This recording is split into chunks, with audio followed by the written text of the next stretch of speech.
अगर आपका accounts domain subject अभी भी बाकी है तो मैं आपको बता देता हूं ये इंपॉर्टेंट टॉपिक जो आपको आने वाले 2-3 दिन में अगर आपका एग्जाम है तो कर लेने चाहिए, छोड़ने नहीं चाहिए। जिसमें सबसे पहला टॉपिक मैं आपको पूरे हिरार्की वाइज बता देता हूं, चैप्टर वाइज बता देता हूं, बुक वाइज बता देता हूं। अगर मैं पार्टनरशिप में फंडामेंटल की बात करता हूं तो आईओसी आईओडी की कैलकुलेशन आपको नहीं छोड़नी चाहिए। अगर हम गुडविल कैलकुलेशन की बात करते हैं तो गुडविल के सारे मेथड आपको पता होने चाहिए।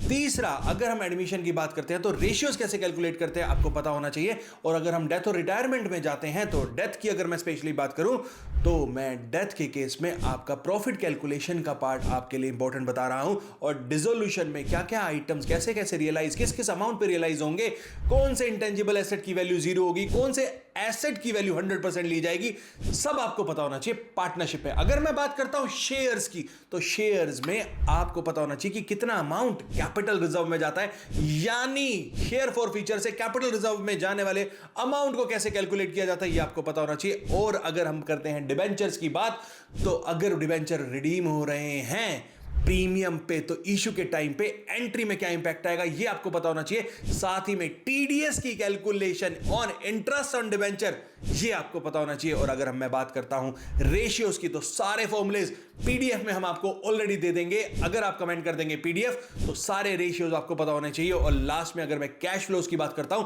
तो हर एक्टिविटी का इनफ्लो और आउटफ्लो क्या हो सकता है for financing company and non financing company ये आपको पता होना चाहिए। और अगर आपको नहीं पता है तो आपको CFS कमेंट करना है फॉर कैश फ्लो।